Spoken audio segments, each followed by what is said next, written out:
Hello,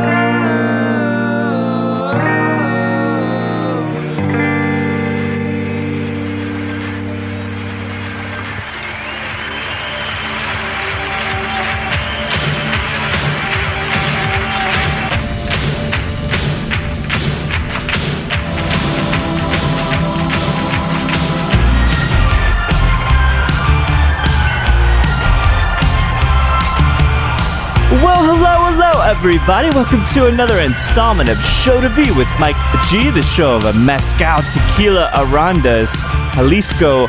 An amazing episode for you here today. Not only do we have Mr. David Suro doing a wonderful intro and a knowledge bomb about the new Tequila Ancestral project, which is a combination of Mezcal techniques, classic, old school, historical techniques for producing tequila, but we also get to sit down and chat with Carlos Camarena of Tapatio, El Tesoro, and some other amazing tequila brands. This is one of those episodes that you get to learn so much. You get to learn from two of the legends, and of course, Tequila Ancestral should be on everybody's holiday gift list this season. But to sit down and speak with the legend, the master himself, Mr. Carlos Camarena, it was just a pleasure. So without further ado, I hope you guys enjoy this chat with David Suro and Carlos Camarena.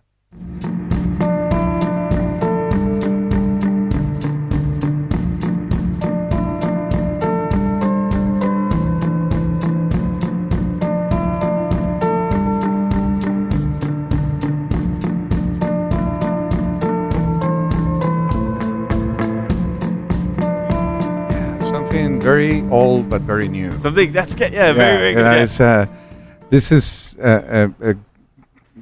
where you were mentioned the Vieiras Mezcales, the Siembra Metal, and the Don Mateo de la Sierra expressions. And so, this family of multi-generations of knowledge and history, they were very generous. And they were, when I talked to them about sharing that knowledge with the Rosales family from Cascahuín, from Jalisco, the producers of Siembra Valles. Emilio don't even think twice. He immediately said, sure. He says, sure.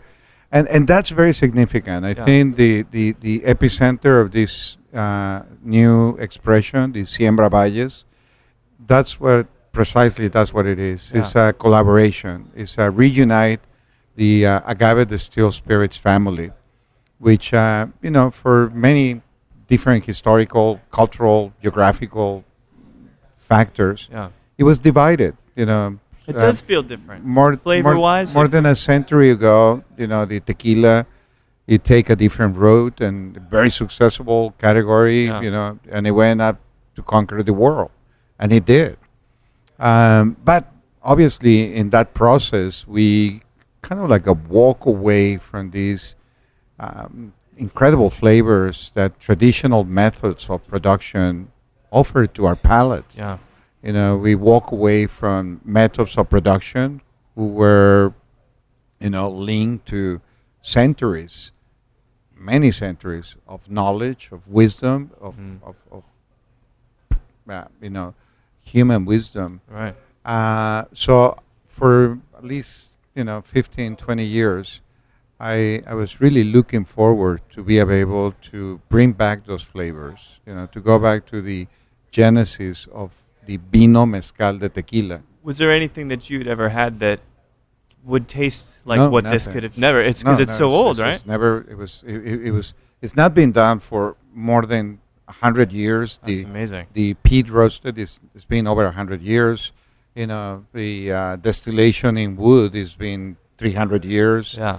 The hand maceration, remember, that's pre-Taona. The hand maceration is also so very old. So we are in search for historical flavors. And when you have families like the Vieira and the Rosales who say, why not? And they're willing to work together. It's pretty remarkable. That's amazing. I mean, it's a historical event that reunite through these families the category of agave spirits. Yeah, and Emilio even went as far to help provide still designs, or he made the still. Yeah, no, they were more than generous. That's I mean, crazy, you know, yeah. multiple trips to Jalisco, to Arenal. Yeah. Obviously, this was totally new for the Rosales family. Mm. So Emilio and his team, they were there. They were supervising. They Yeah. were advising, and the results are beautiful. You know, I'm not kidding when I say that it brings quite a few tears. Yeah. In the visits that I make, and when I saw the progress of this project, and you know, when we taste the first drops, it How? was What was that experience like? very emotional. Yeah. Very, very emotional. I did cry, you know, and I not feel shame to admit Well, it's a that beautiful I'm. thing. I mean, Yeah. if you think about it, you created a tunnel to the past, Yeah. a gateway. You know. So finally, we are able to taste the historical flavors, Yeah. taste what our ancestors taste and enjoy centuries ago. Yeah. Yeah. And so the product, which is finally just hitting Texas, I think Yeah. this week Yeah, on your yeah, journey, right? yeah, It was a it- perfect time. Ancestral, right? Siembra Valles Ancestral. Siembra Yes. Valles Ancestral. What is the proof, the bottle proof on this? Well, you know, we have two batches. Oh, okay. A small batch of 350 liters, batch number one. Yeah. That is available in Texas. Oh, very good. That's a small batch that we allocate to Texas. And that's 49%. Oh, man. It's A tequila it's a at tequila, 49. That is a tequila, beautiful. Yeah.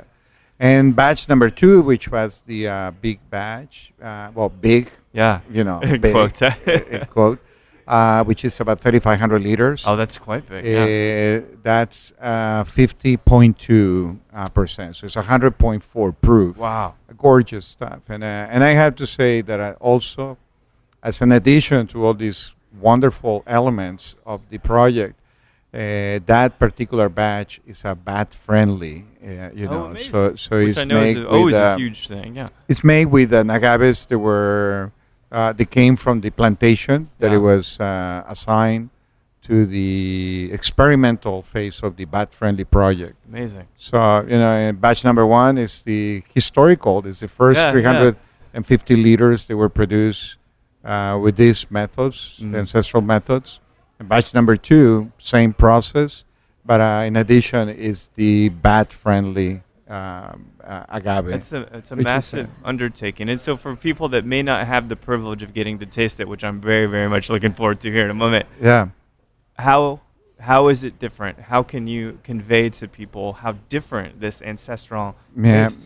this is a very interesting question because the Rosales family and the Vieiras, we've been tasting this product, and it's so complex, it's so Yeah. big, it's so different than what our palates are used to taste on Right. on tequila. It's so robust, and it needs time to breathe, and it depends on where you taste it. You know, Right. I've been tasting on the gores, on the the nice size gore, Right.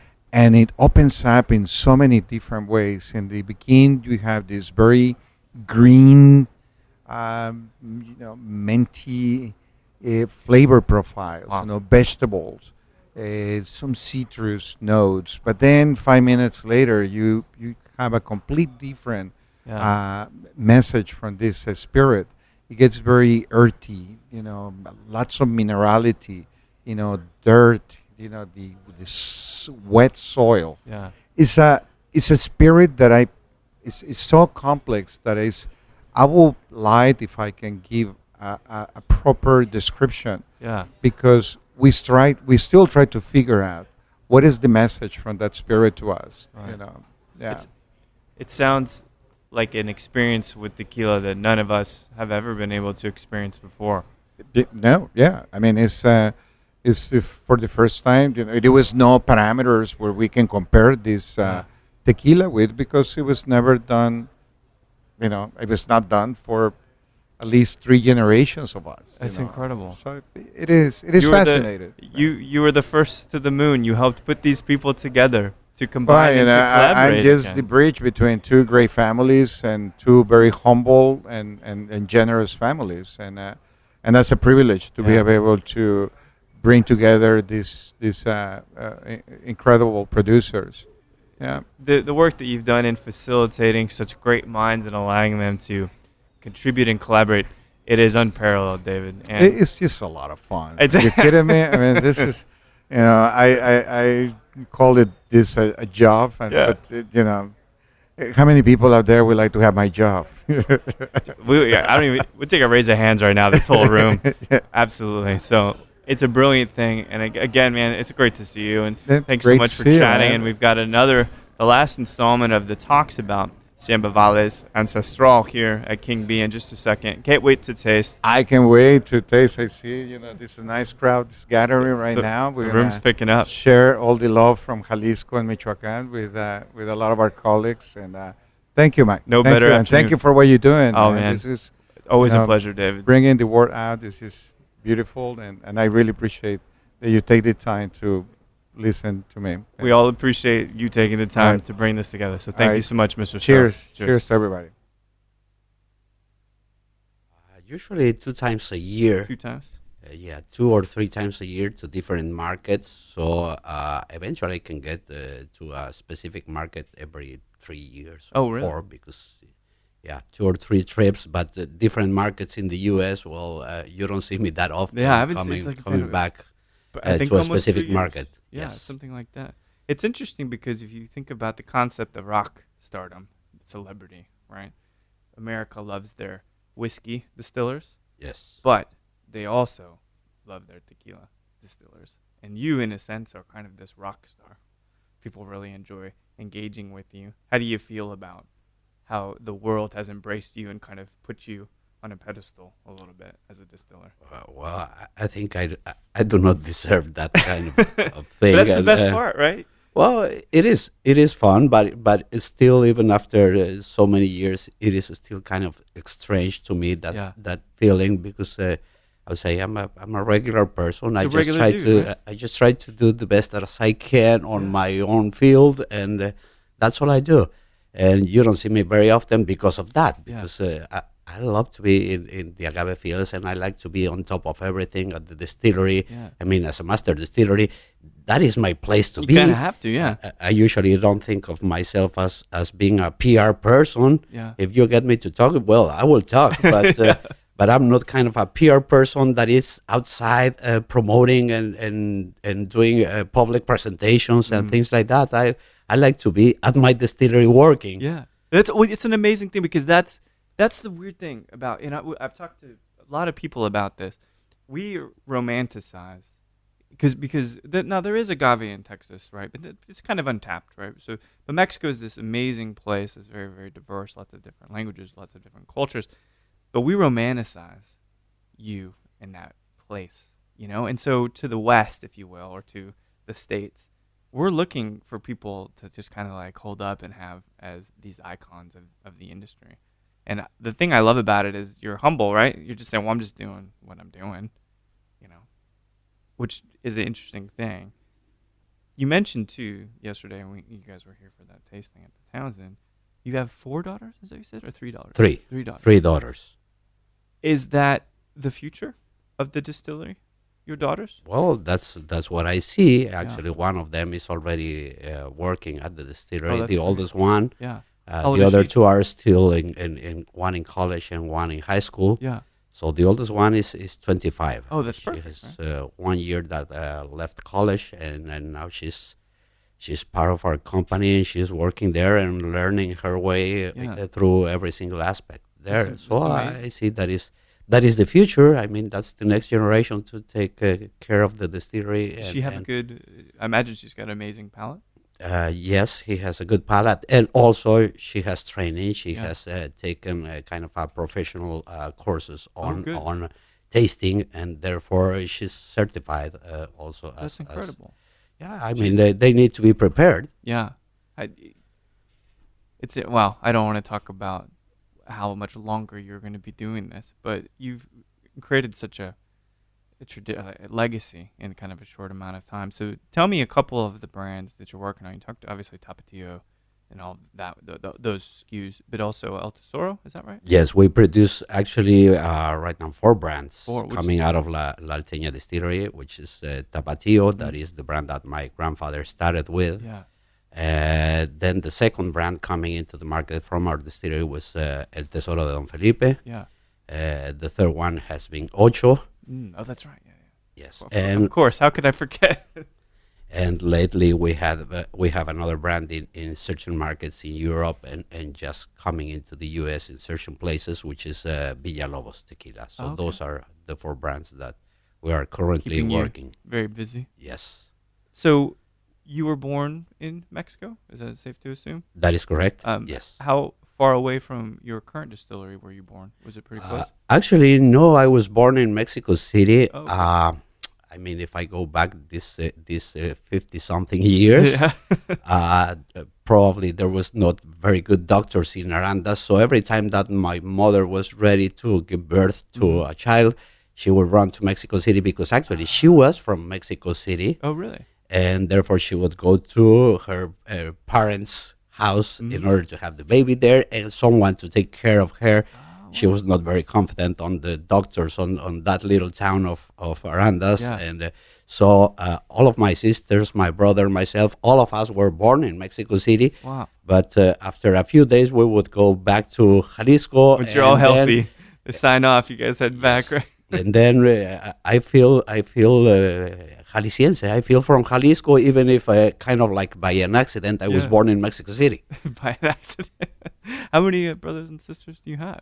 I have 1 brother and I have only 7 sisters. Only? Only 7, yeah.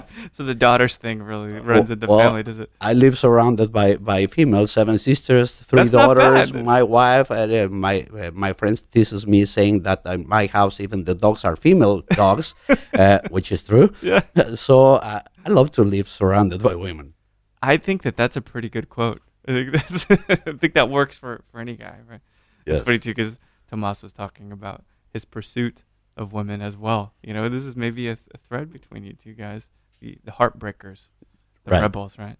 So, in terms of schooling and such, were there things that you were particularly? Do you do university in Arandas? Do you do grade school and all of that? No, I went to college back in Mexico City, Okay. actually, and I have a degree on agriculture. I am an agricultural engineer. Yeah. So if you ask me, I never thought I would become a master distiller. I was not even thinking about distilling tequila. Even though it was 5th generation, you said? Yes, Yeah. but to me, it was kind of my father's job, or my father's thing was producing tequila. So my dream, it was that I would have this agriculture degree, come back into Arandas and take care of the agave fields. Yeah. So I said, I will grow the agaves. I will produce the agaves for my father to convert those agaves into tequila. So that was kind of my plan. Yeah, be out in the fields with the plants, right? That is correct. Yeah, to my surprise, when I came back home with my title saying, okay, now I'm ready to go to the fields, my father surprised me saying, I'm glad that you're back because now it's time for you to learn this, sit in my chair and do what I would do because I'm going to the agave fields. I said, hey, wait a minute. Wait a minute. Yeah. The bait and switch There's on you. something wrong here. Yeah. So I am the one that is supposed to be at the agave fields. Yeah. And I know nothing about making tequila. I know how to drink it, but I don't know anything That's about part of it, at least. Right? making tequila. And also, I know nothing about running a company. So now you want me to run the company and produce tequila, and I have no idea of that. So he told me, well, I will be close by. If you have any questions, you will know where Here to are the find keys. me. Just drive it around a little bit. Exactly. You know where to find me. I'll be in the fields and sit here and do what I would do. How old were you at this? It was kind of a shock for me. Yeah. How old was your father at this point, roughly? My father was about 60. Okay, so maybe that's time, to kind of go change careers a little bit, or go have some relaxing times out in the agave field. Well, yes, maybe. but I mean, it would have been easier if it would be kind of a slowly That's right. teaching me and not just surprising me, saying, "Okay, now sit here, do this, and I'm gone." I mean, it was kind of a shock. Now I appreciate it because I got the best of both worlds. Yeah. And to me, as a tequila producer, still the most important part of this, it is the agave production. I say, we only have one raw material. If we make sure that we have a first quality raw material, in this case, first quality agave, then it gets very easy to produce first quality tequila. Yeah. If you don't get that quality on the raw material, how can you produce good Right. spirit? Shit in, shit out. So, Yeah. yes. So again, going back to my daughters, my idea is train them so they can take care of this business, so I can do what my father did. Go hang out in back the to the fields because You'll finally get to go back. Exactly, Oh, because that is what I really enjoy the most. I mean, enjoy everything, but what I enjoy the most, it is the fields. When I'm at the office and I get stressed out, my way of releasing the stress is go to the fields. I go check the agaves, check the jimadors, check the people working there, and I relax. And then I can come back to the office and keep on dealing with paperwork and the government agencies and all of that kind of stuff. Are the field? Well, a couple questions. So, nature for me is a very therapeutic thing. And I always find the agave so beautiful. It's just to think that something inherently in nature is so complex and has so much different shapes. It's a very, very beautiful thing. Is that kind of what you enjoy about going out into the fields? The aesthetic of the plants? Is it just that it's wide open? Is it that it's nature? Yeah, the fact that it is wide open is nature, is not a telephone ringing on your ear all the time. Mm-hmm. There's no people bugging you, asking you a lot of different things. And therefore, to me, that is the relaxing, when I can be by my own, enjoying the nature, looking at the agave plants, making probably plans in my head without any external disturbance. Yeah. So that is what I enjoy. A little bit of time for myself, enjoying nature, looking at the plants. And it's beautiful. I had a question. So with regard to your father's, like, here are the keys to the castle, Carlos. Just do it, right? Was at that point, is your brother older or younger? My brother is 7 years older than me, yes. Was that ever the possibility that he would take over instead? Well, no, for one specific reason. He was so equal to my father that after 5 minutes together, they would be fighting. Oh, I see. They were too stubborn. They would be crashing all the time. Yeah. So at that time, he was not in the picture to take over this. Actually, it was until my father passed away that I actually requested my brother's help. Really? At the distillery. He started learning about the process. He got in love with the process. And he decided that he would build his own distillery. That's how much he loved it. Which he did, and now he has his own distillery, his own tequilas. So it was at his blood. It was in his blood. Yeah. But he couldn't get along with my father for a long time. They would be crashing immediately. Yeah. How long did he spend kind of studying with you before he said, I can do this now, I'm going to go? Probably about 4 years. Okay. Wow. Yeah. And about 4 years with me, and then he decided that he would be by his own. Interesting. Are you guys on good terms? Yes, of course. Of course. Which distillery does he operate? It's Distillería El Pandillo, and he has right now 2 brands coming out of that distillery, G4 and Pasote tequilas. Oh, interesting. So it is in the blood. It is. That lust for, or rather that knowledge that you get and being raised in it, the smells. There's something about, you mentioned this yesterday when you said, well, a tasting note is a taste of cooked agave. Well, of course it tastes of cooked agave, but that's something that is ingrained in your head once you smell that and you taste that fiber, and who's to say that from a young age that you just always would have that in your mind, that you had to bring it and get closer to it the older that you got, and then ultimately make tequila. It's a very romantic thing. It's very sensual, these smells and everything with the tequila. Ferments too. It's just a very visceral experience.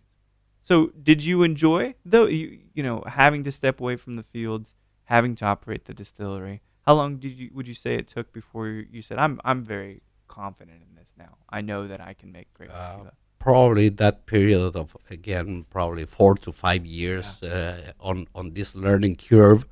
Until I said, okay, now I got it. Yeah. So now I have the feeling, the touch, so I can do it by my own. At first, all the time I was asking for my father's help. Okay, you said you would help me, so what do I do here? What do I do there? So it took probably about 5 years, so I could say, okay, now I don't need to ask you any more questions. You I go got and it, sit in the and then- fields now. Yeah. exactly. I won't be bothering you anymore. I think I can do it. Yeah, it's an amazing thing. How did when you first start? What year are we talking that you first started? distilling, approximately? 1988. 88. So the face of tequila at that point is probably not too respectable, right? And now there's always good tequila that was probably being made, but in terms of the world's perspective on tequila, was it still considered at that point a kind of shoot and sip kind of thing? Absolutely, and I mean, all tequila at that time had kind of a bad reputation. I remember 1988. I started coming into the U.S. to promote El Tesoro, and most of the people didn't want it even to try it. It was difficult to convince someone to try it. Hey, please, I have some good tequila. Try it. Oh no, the usual answer it was no, thank you. I had a bad experience on tequila. I remember like going gin. to Mexico on a spring break and going to the beach, and I got some tequilas, and then I don't remember anything else. What I remember is that the next Now I got morning, two kids. I don't know. exactly. The next morning, I was feeling very bad, a big headache, a big hangover. So no, thank you, no tequila for me. So if I was lucky, I could convince 1 out of 10 to try, to smell, and to taste the tequila. And if they did that, they would say, "Hey, this is not tequila. Yeah. Say, no, this is real tequila. This is 100% agave. This is what all tequila should be." And so it was a matter of started changing perceptions. I think that actually the boom of tequila in the last 25 years has been due to education on the consumer. The more the consumer understands what they're drinking, the more they don't want to go back to those bad experiences they had, dark and not ages. They want shooting through past- tequila and getting drunk, but really sipping, savoring, and enjoying the different nuances, the different flavors that a tequila can provide. Mostly depending in a series of factors such as where the agave is coming from and what is actually the producing method for that. That will be reflected in the tequila, in the flavors, in the nuances, in the aromas of the tequila, and then the more the consumer gets aware of that, the more they enjoy sitting and sipping, savoring tequila instead of shooting it down with lime and Make salt. it an experience. Exactly. That's right.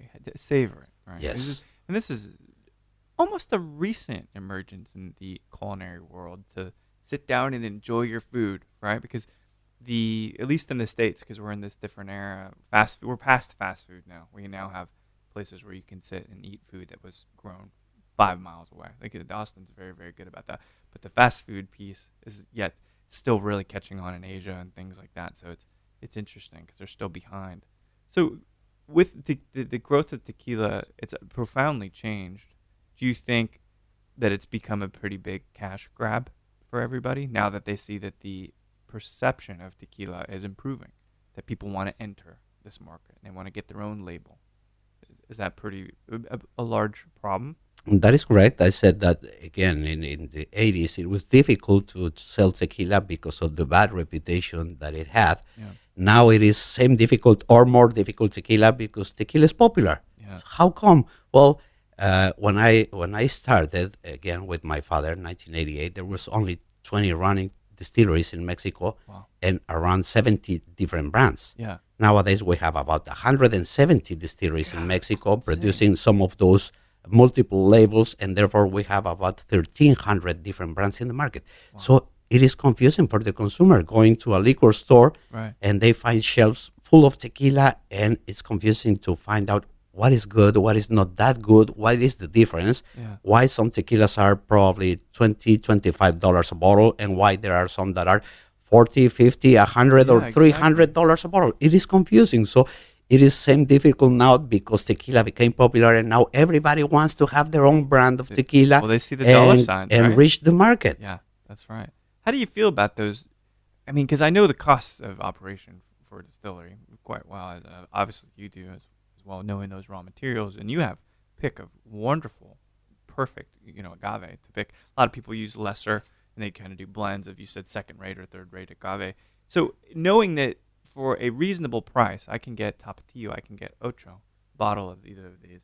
How do you feel about some of these guys that there's no way that the raw materials can be that different, charging $150, $200 a bottle for tequila? You think That is that's good correct. for the industry? In some cases, even is the presentation. I mean, there are some brands that are using crystal decanters Right. and silver and gold and diamonds, and I say what they are selling is the bottle. That's right. Yeah. And I usually tell my friends, I do not produce bottles. I don't care about the bottle. The bottle to me is something that will hold the liquid together without spilling it. That's right. Yeah. And that's a purpose for a bottle. So I like to have kind of simple bottles Mm. that the consumer doesn't have to pay for the bottle. They are paying for the liquid, and the idea is also that the bottle is not so special that they want to keep it forever Yeah. and maybe even unopened. We want them to open the bottle, Keep to drinking taste the it. juice, to drink the juice, and once the bottle is empty, dump it into the garbage and go buy another one because that is my business. Yeah. It is producing liquid. It is producing tequila, not bottles. It's an amazing thing because I think you're right. Some people just keep that bottle forever, And the juice, you could get it. You could get an equally good juice in a lot of different bottles. Too. Or way better. Or absolutely, or way better. It's a whiskey I kind of get maybe right because you get some bottles that are like thousands of dollars, and some of that stuff it becomes rare. But tequila, you have great tequila right now being made that is when you take the barrel piece out of it, it's all new spirit, right? Right. So it's like I just don't know how you could justify charging 10 times as much for this thing. And again, for the bottle, even the bottle doesn't cost that much. It's very strange. No, I think it's marketing and I mean, nice bottles and a very nice marketing. They spend a lot of money on that, on publicity, marketing, and the consumer is the one that has to pay for all of that at the end. Right. Do you think it's better to focus, and I think I know the answer, but do you think it's better to focus on selling your product or making the best product? Well, I think that if you make the best product as you can, it will sell. Yeah. So to me, the main effort is produce quality because the consumer is not dumb. Yeah. They will realize. So sooner or later, everything has its own weight. Some people that is trying to sell bad juice with a very nice presentation, they can start selling a lot, and then in a few years, they're crashing down.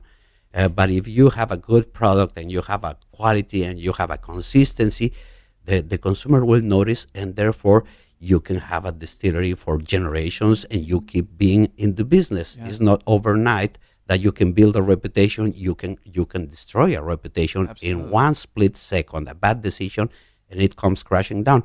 So that is our main interest is produce good juice. We already have a nice reputation. Now we have to keep it because the problem is not to get to the top, is to remain there. That's right. With that kind of quality for the consumer. Yeah, and I mean, the Ocho stuff, that tasting yesterday was just wonderful. Those bottles are lovely, and it's cool to taste at different places, And I do, I think of it as a distiller, and I always can ask you a couple of different questions about blending and fermentation. So working with that one species all of the time. Now they are different. They do taste different, as you guys demonstrated yesterday, growing in different kinds of climate, different kinds of soil, and all of that. But do you ever, and perhaps you've already done this, do you ever think about working, now outside of tequila, of course, but working with a different type of plant?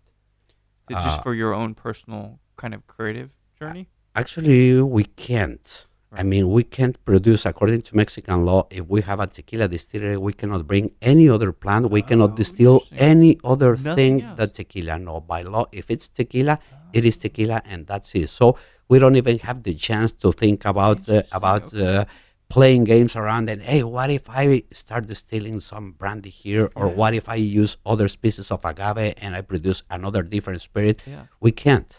So we would need to build a different distillery in a different place, and then you could do it as long as that distillery never produces tequila, because the moment that you start producing tequila and you get certified as a tequila producer, your distillery cannot be used for anything else. Interesting. I didn't know that. Yep. So even if you, let's say you had a little piece of land and where you could have a nice clay still set up kind of outside, you can't do that either, even for maybe personal use, which is an interesting term, but is the government still pretty strict about that too? If you were to just go in a different spot and maybe have a little cottage or something with the still in there. Well, again, if you have a different spot, a different set of stills, a different location, then you could produce something else. But if it's already certified as a That's the only distillery thing. that produces tequila, you couldn't produce Interesting. anything Yeah, else I right didn't there. know that. I guess because there could be cross contamination. They're probably worried about purity and things of that nature. That is correct. Yeah. That is correct. I mean, the law for making tequila is very, very strict. Yeah. Tequila being nowadays, I can tell you, the most regulated spirit in the world. Yeah. We have to register the plants of agave from the moment that we are planting those. Really? So the Tequila Regulatory Council is taking care of reviewing those plants all of their life, those 6 or 7 years. Wow. Before harvesting the plants, we need a permit to harvest the plants. They would go check the field, and then they will be controlling every single truck of agave going into a distillery needs a permit also for that truck. And coming to the distillery, time? of course, we have to be testing the agave, how much sugar it has, Yeah. how much piñas were coming into that truck, so they can keep track of everything, and on and on and on. So it controls all the way to the moment that the consumer is getting that I had no into idea the that market. was- So that it is the control- most regulated spirit industry in the world right now. Is it to preserve the industry or keep it at the same? What do you think is the ultimate intent for that kind of control? I think it is mostly to protect the consumer. That if a label says 100% agave, the consumer can make sure that it is 100% I agave. see. Okay. That if a label says this was aged for 10 years, it is a certification saying that the product was inside the barrels for 10 years. Yeah. So it is it is to protect the consumer, and at the same time, it is protecting the industry by giving certainty of what we are producing and why we are producing it. Yeah, that's amazing. I mean, and so tequila, you said 1,300, roughly 1,300 brands in the market now, which is a massive amount. It's seen this huge explosion, this burst. And also, it has, I guess, given a lot of momentum to the mezcal category as well, which is good because that exposes different kinds of flavors, different kinds of techniques. How do you feel about what is just kind of the early days of the growing mezcal market? How do you feel about that kind of growth there? Well, again, I think that the most the consumer started getting educated, on tequila, Yeah. learning the flavor, sipping, savoring, and then they kind of discover agave. And then the consumer didn't want it to just stay there with one species of agave. Then, there's mezcal, there's other species of agave, other spirits produced in Mexico with other species of agave. I want to try those. And therefore, the more the people was trying different agave spirits, the more in love they felt. And then, of course, the production methods, if we talk about mezcal, it is still, I would say, very rustic, very romantic, very traditional, ancestral ways of producing mezcal. And nowadays, again, the people is turning back to get away of the mass-produced products and going back to the roots, to the organic, to the handmade, to the traditional ways of producing. Under the and radar. therefore, mezcal gets right there into that concept or that the consumer is looking for. Yeah, I think there's always those risks when you obviously they keep pulling wild agave out, and there's not a lot of replanting done in the mezcal field, and that's a big threat there. How long do you think before mezcal suffers some really big growing pains? Well, there's already rumors, and people from mezcal, they are already complaining that they don't have enough agave to produce subsequent years. And kind of recently, I read an interview that a magazine or a newspaper in Mexico had with the president of the mezcal agave chain.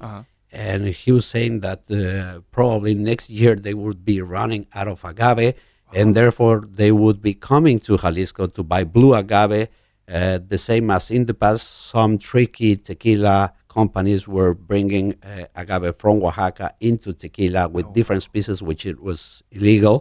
And now they said, as you did that, now we will come to Jalisco and get some of the blue agave, and you have to sell that to us because otherwise we don't have enough agave to keep producing mezcal at the rate that the market is growing and demanding.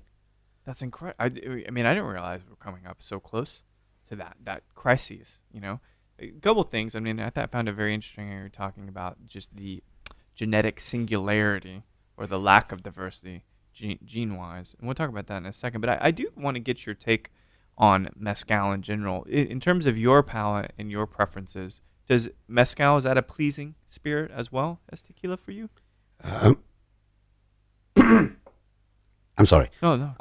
Well, actually, what I could say is again, mezcal has been on a boom this last few years, and now everybody wants to have their brand of mezcal. Everybody wants to produce mezcal or reach out to find mezcal producers to fill their bottles. And therefore, you may find some very good quality mezcals in the market, but also you can find something which is very unrefined, very bad. So you can find a whole spectrum of quality there. So same there with are tequila, some, right? Yeah. same as with tequila. So there are some that are very pleasant to the palate, very well done, very clean. And there are some that I could say that I couldn't even drink them. But at the moment that I smelled them, I said, that's enough for me. No, thank you. I don't want to try it. Interesting, because the way I look at it, and the tequila has this nice glossy sheen. It's very crisp. It's obviously mezcal can get cheesy and smoky. It gets a little bit more rough around the edges than tequila does, and I feel like your preferences, because obviously anything that a distiller makes is an expression of their own palate, right? So Tapatio or Ocho, of course, those both speak to how you want to drink. I imagine it's exactly what you want a spirit to taste like, but mezcal probably is different. It's a little bit more. It's not as palatable for you. That's right. Some yes. Some of the mezcals. Interesting. Okay. Well, so you were talking about there's all these crises looming, right? So we're going to run out of agave for mezcal. We're going to not run out of agave per se for tequila, but we will see it all die, or it's incredibly vulnerable to any viral attacks. So tell me, and I loved hearing about this, although it is tragic. Tell me about the banana crisis that's going on right now. You mentioned that within 2 years, it's very probable that the bananas as we know them, those chiquita, kind of very, very medium-sized yellow bananas, will no longer be around. That's right. It's supposed to be about to get extinct or disappear, and it's because, well, actually, those bananas were kind of created to suit the market with a specific size, a specific flavor, a specific way of maturing. Yeah. So they would always be the same. And the banana, the same as the blue agave, they can reproduce non-sexually through hijuelos or through little plants that will come from the roots of the plant. So in order to have this stability in the market, all of these, let's say, chiquita bananas, are reproduced non-sexually. Therefore, all of the plants are clones. They have exactly the same genetic information. Right. And recently, a virus started attacking the banana plants in Africa. And what I have read is that there's no more of those bananas nowadays in Africa, Europe, or Asia. Oh, really? So the question is not if that virus will make it into America.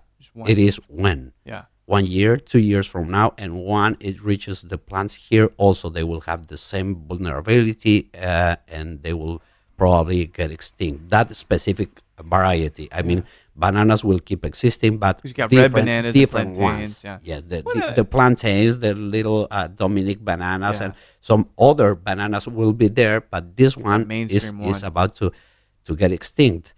And to me, that is our mirror, because with the blue agave, also we have about 200 years without allowing the blue agave to reproduce sexually. So we use the hijuelos, also clones of the agave. Abuelos? How do you say that? Hijuelos, which is the little plant that sprouts from the mother. So you take that and then you replant it, right? The same genetic information, that is the one that we removed from the mother, and we planted in another field. The pups, that's what I call them. The pups, yes, the pups, and they have exactly the same genetic information. So supposedly we have only 2 clones for blue agave in all of Mexico, and those 2 clones are like twins because the genetic difference is so minimal. Wow. So therefore, the risk for the blue agave is to have this kind of virus, this kind of some disease that could start attacking the blue agaves, and it could kill them all, and therefore the whole tequila industry, because there would be no natural defense, because all of those would be exactly the same. Right, they're just susceptible to the same thing, like a common cold.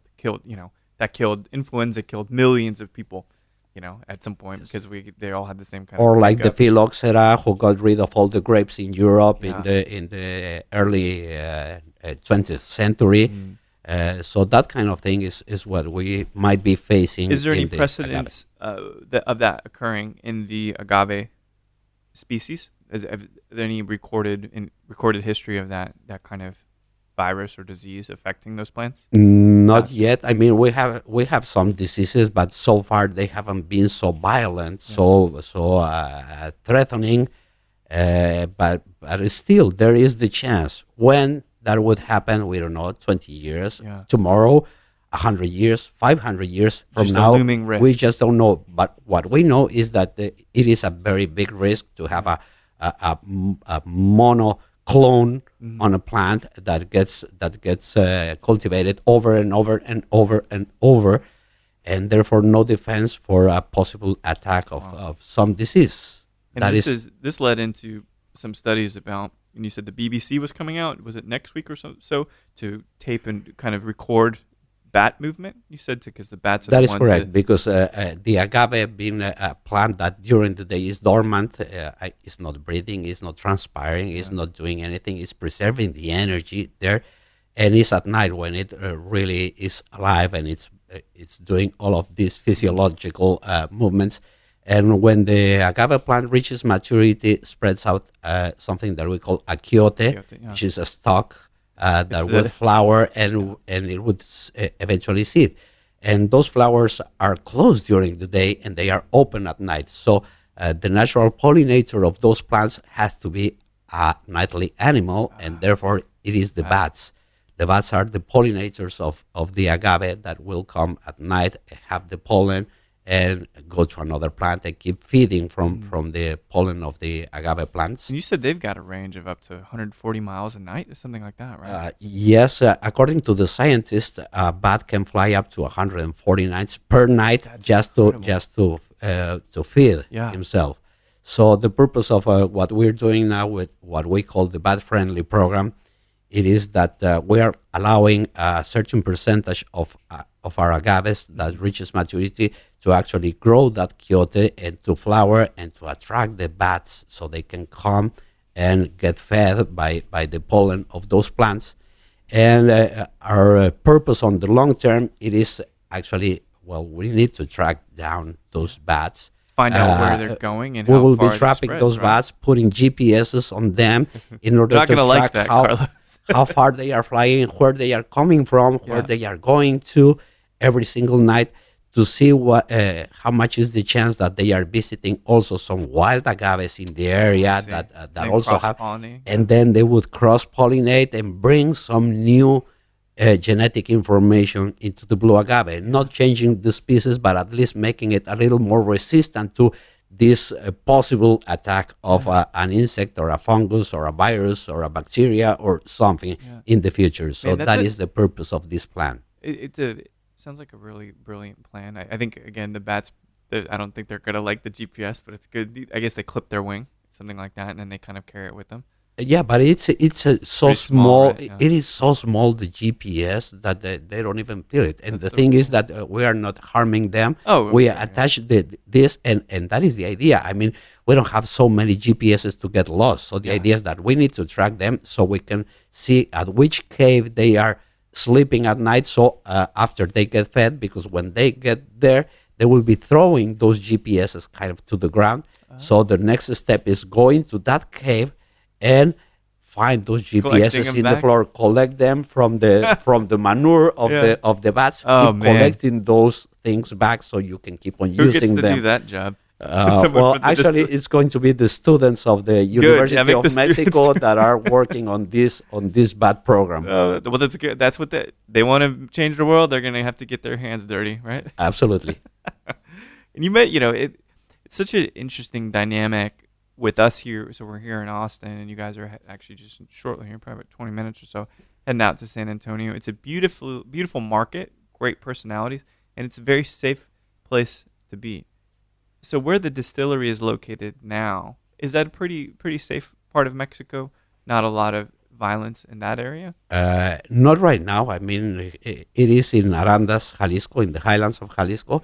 Right now, it's pretty safe. If I go back probably 5 or 6 years ago, it was not that safe. I actually had to move away with my family from the little town of Arandas to Guadalajara, which is our the state capital city, because there was a lot of violence and a lot of gang dealers, and what I did they heard that do? there was some people looking for me, that bad people, probably. Why are they looking for you? Because you have money, maybe?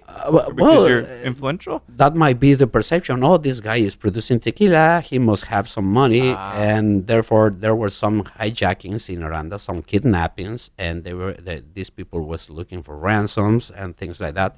So I kind of received the warning from the state police to get out of Arandas, and I never thought it twice. I took my family, and within a week I was already gone from there. And I told my family, which is the best way to hide a tree?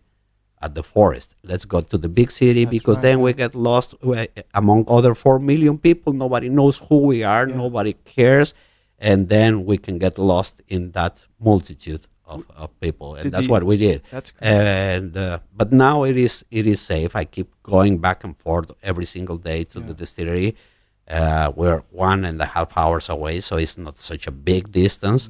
And now I feel pretty safe there. Were people operating the distillery while you and your family had kind of been in hiding, I guess?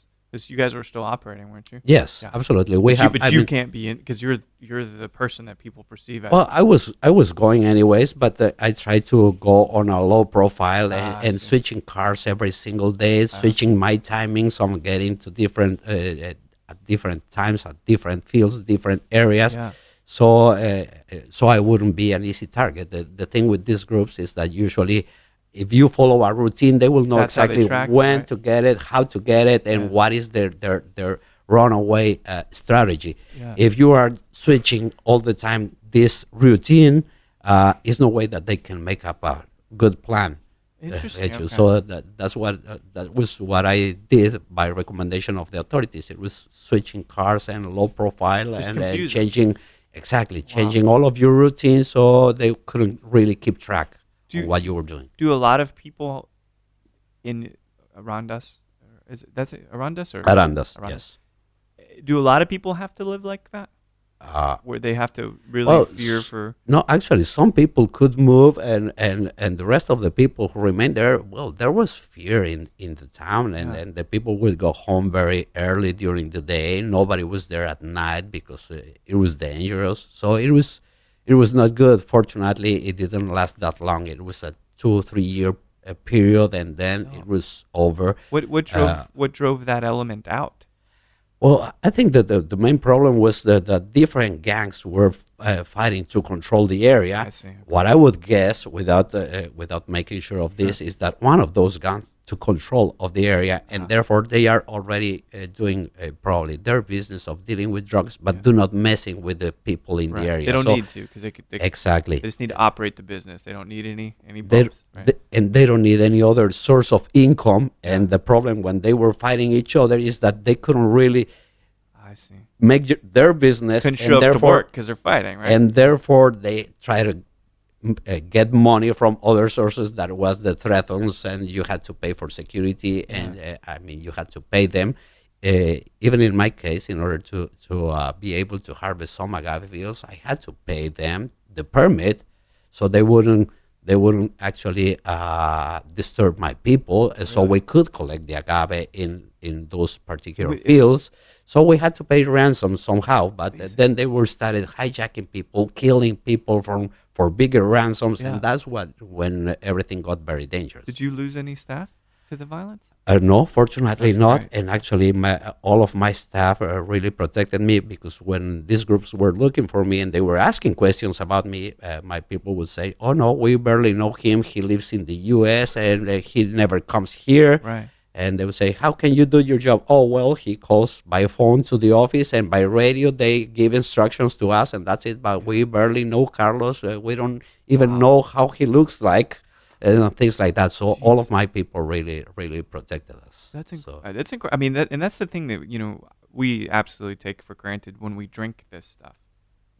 The peril that is all around. Now, there are certain, like Oaxaca, I think is relatively safe versus Michoacan, for example. But we taste this stuff, and sometimes we really we romanticize it to a point where we don't realize the kind of strife and the kind of struggle it takes just living in this place, right? Making these mezcals, making these tequilas. But you think, And that is, I would say, just one part of it. The other part that most of the people doesn't realize is that the fact that we are using agaves, I mean, from different species according to what you're doing, yeah, and the agave takes so long to grow and mature. Just for tequila, the blue agave, we're talking of a plant that needs average 6 to 8 years to grow and mature. And therefore, those 6 to 8 years, we are in danger. We are in danger from Mother Nature. Yeah. We have a snow, or we have a disease, or we have something, and we can lose all of our crop and Right. can never become tequila. So it is a very long term. And if eventually the agave reaches maturity, we harvest that agave. The plant is gone, so you need to be very patient. Plant another one and wait for another 7 or 8 years so you can have another harvest to produce tequila. So to me, that is also what makes tequila and mezcal very special, is the fact that we need to be very patient and to wait for years and years and years before we can have the raw material ready to convert this into tequila. Yeah. And that's when, by sipping tequila, I really appreciate that, because it is that energy that was accumulated by the plant during 7 or 8 years that in order to get transformed into this spirit. Yeah, So it's a that makes beautiful the thing. spirit very, very special if I compare this to another spirits that can be produced out of the same ground year after year after year. Yeah. So to me, that makes tequila and mezcal and agave spirits so, so special. Yeah, it's incredibly. It's funny because you need patience, but big business, does not have patience, right? Make money, and so there's going to be even further conflict and further shortages. I'm trying to get the bottles that I can now because I don't think that even the varietals will exist in 10 years. There's so much of that. You've done a lot of work in the tequila industry. There's a lot of money being tossed around, and I recall you telling a story in some aspect when you were at Midnight Cowboy years ago. Have you had people say, Carlos, your work is so amazing, I really, really want to acquire you? The big boys, they thrown a lot of money your way and said, we want to buy your distillery, we want to buy your operation. It has happened a couple times in the past, but fortunately we have been able to say, no, thank you. I really appreciate the amount of money that you are putting on the table, but no, thank you. This is not our ideal. I remember actually the first time that happened was with my father, with a company willing to buy the distillery and offering money.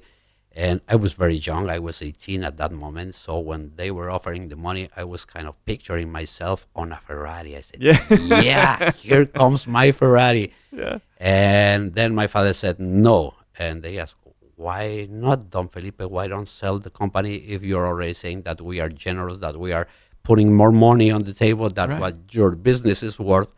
And he said, well, there's only one reason.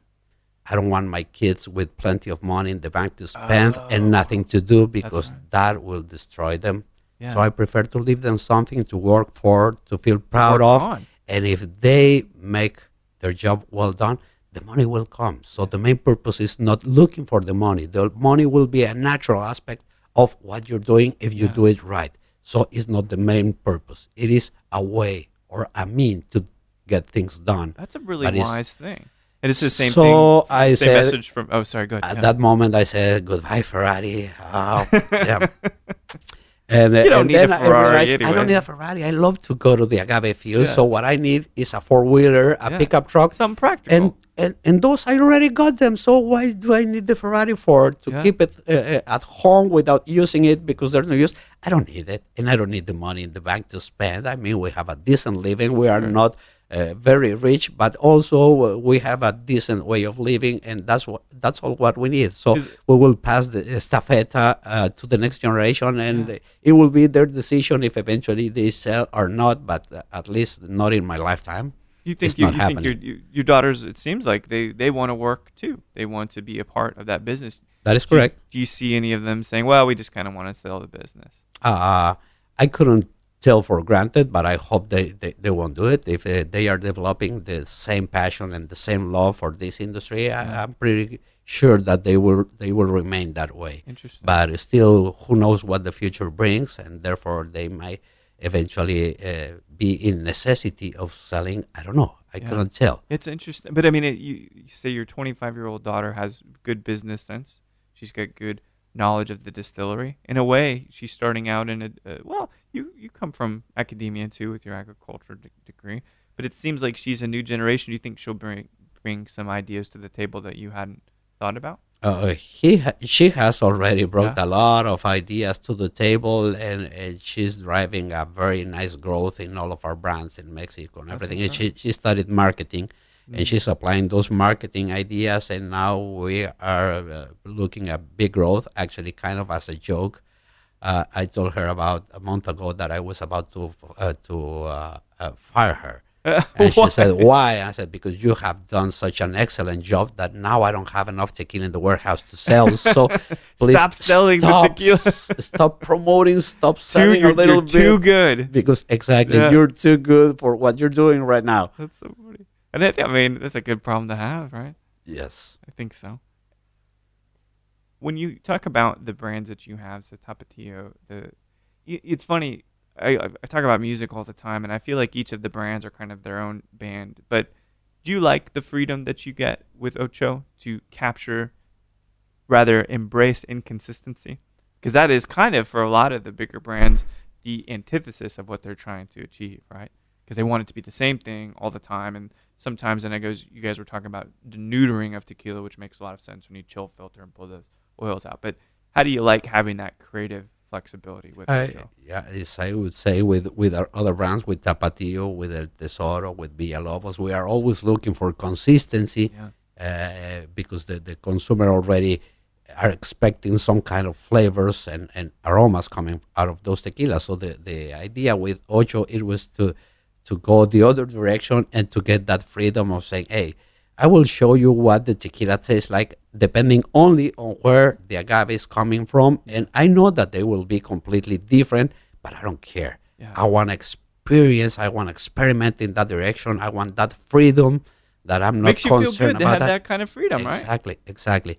And fortunately, this brand also has been very successful, and it is growing very nicely. You have to fire somebody soon. The consumer is embracing this concept. And we're very happy about that. Yeah, it's one of the most respected brands in tequila. And if you think about it, go on paper, right? If you're in a marketing person, you'd say, all right, well, we're going to make a tequila based on region, like a wine grape, and it's going to be vastly different every year. Immediately, if you're going to seek investors, they'd say, oh, no. Exactly. We want consistency. Right. We cannot risk that. Yeah. But again, as our main purpose is, again, not making money, it is having fun, it is enjoying what we're doing. And if we do things right, the money eventually will come. So we had that freedom also of choosing, okay, what do we want to do? Yeah. We want to experiment in this direction. Let's do it. There's nothing to tie us up. There's not a lot of investors here. There's no shareholders that are pulling our strings. We have the freedom to go in every single direction we want and experiment. And if it works, fine. If it doesn't work, we will try something new and something different. What to me is the key secret is think outside of the box. Yeah. Go in a different direction. Do not follow the herd. Be different. Yeah. You may be the black sheep of the herd. That's okay with me. I like to be different. I like to be black. So who cares about that? It's that kind of a freedom to do what you want to do that I really enjoy the most. What's fulfilling the most? I mean, it'll keep you young too. Yes. So you guys are headed to San Antonio, so we're going to wrap up here. I see you will make that transition eventually to working in the fields solely, right? As your daughter transitions and perhaps does all the distilling. How much longer do you think before she's ready to take over and you can go and not lounge, but go hang out in nature? Well, I would say if it's kind of the same procedure that it took me or even my brother to learn and become independent, I would think that probably is a process of 3 to 4 years that I will still be around there, but I don't want to be trapped at the office every single day. That is the idea. Okay, now you do this kind of thing, paperwork and permits and and getting the label approvals and all of Right. this kind of thing.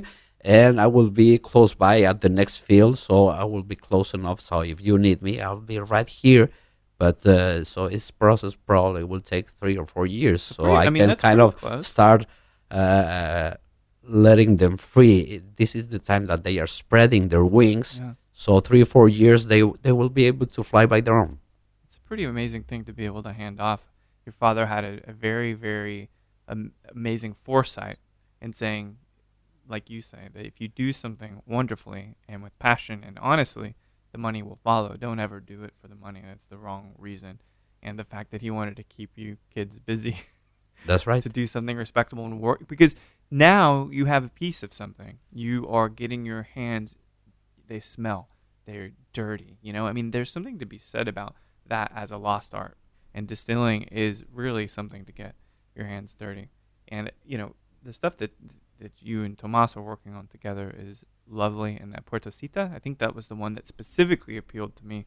I'm not sure. I'm going to make sure I bug Johnny, and see if I can get a bottle of it, or even just a half a pour, because it's a really brilliant expression of the tequila. So is tequila the be-all, end-all for you, or do you see yourself after you're out of the distillery and more in the fields? Do you ever see yourself working on a different product? Have you ever wanted to, such as a brandy? And I know that you talk about building another distillery, but people could bring you into the States, right? You could collaborate on a brandy, for example. I'm not sure. I don't think so, because I remember also at certain point telling my wife, you know what, when I retire from here, I would like to go buy a piece of land in Napa Valley Oh, yeah. and start producing some wine. What'd she say? And she told me, well, that's not retirement. That is switching jobs. And the problem is that you will go to a new job that you know nothing about it. Yeah. So therefore, Take even more time, right? exactly. Yeah. So I say, well, now producing something else, it is probably the answer is no. This is what I know. And at the moment that I retire from this, I will be a little bit too old to start learning something new tricks. So Yeah. an old dog cannot learn And new your wife, tricks. I will she be probably wants to on the travel, same. right? So Go around and kind of just relax. exactly, that would be the ideal. Instead of getting into more trouble trying to produce something else that you know nothing about it. Yeah. So let's keep it simple. I like Let's keep on tequila and agave, and that's it. Do you see yourself sitting on a white sand beach and sipping tequila just by the ocean? Is that appealing? Not that much. I could do that on a weekend, but Oh, that's okay. it. Again, I mean, my concept of retirement is just not to be at the office Yeah. all day long. It is to be around and to be at the agave fields. And now we are building a house in one of our ranches close to Arandas, because we want to go back there. And so my ideal is that that I can probably wake up a little later than I do today and have a nice coffee looking at the agave fields, and then I can go walk the agave fields without any pressure of getting to the office or to the distillery to do this or that. And then probably during the day I will still go one little time into the distillery to see what's going on, what's happening. But by knowing that everything is under control, I will be visiting there and making sure that everything is fine. That to me is the concept of retirement. Be close enough, but not to be so deep to the neck into everyday's production. It sounds beautiful, and I think that is a worthy retirement everyone should probably aim for. So, Carlos, it's been a pleasure chatting with you, and the tasting yesterday was wonderful. Just getting to read your work in so many different ways and getting to see that dynamic between you and Tomas and developing one of the most revered tequila brands in the world, if not the most revered, like a instant collectible, that's an amazing feat, especially just because you're flexing some creative muscles. So people are very, very supportive, and they react so wonderfully to the tequila. So thank you for speaking with me, and I hope you guys have a really safe trip to San Antonio. Thank you for inviting me to talk to you. Thank you for allowing me to express my opinions, and especially thank you for the concept that you have on our tequilas and our job and what we're doing. Again, as I said, we have been slowly but steady building a kind of a small reputation, and we want to maintain that. So this kind of feedback tells me that we're on the right directions, and we want to keep that way. It's So thank you very much. Oh, it was a pleasure. You guys stay safe, and hopefully you'll be back in January and we can talk again. I hope so. Right, Looking forward. Thank you. Well, there we have it. A great chat, a forward by Mr. David Suro, and getting to know the tequila legend himself, Mr. Carlos Camarena. Of course, you've got Tapatio 110, an amazing favorite and perhaps a great gift this holiday season, and the incredibly delicious and pioneering project Tequila Ancestral that Mr. David Suro talks about at the beginning of the episode. It was just a pleasure to get to combine both of these amazing personalities into one episode. It is a tequila bomb, and it should hopefully inspire you and revitalize your interest in tequila, getting to hear from such passionate men. And again, as always, thank you so much, David. Thank you, Carlos, for spending some time with me. I could not be luckier getting to meet with two modern legends. So thanks everybody for listening to Show to V with Mike G. The holidays are upon us, and I hope that no matter how you're feeling about the conclusion of HBO's Westworld, or if you were able to locate that bottle of Tequila Ancestral for your greatest spirit aficionado friends, please keep dancing.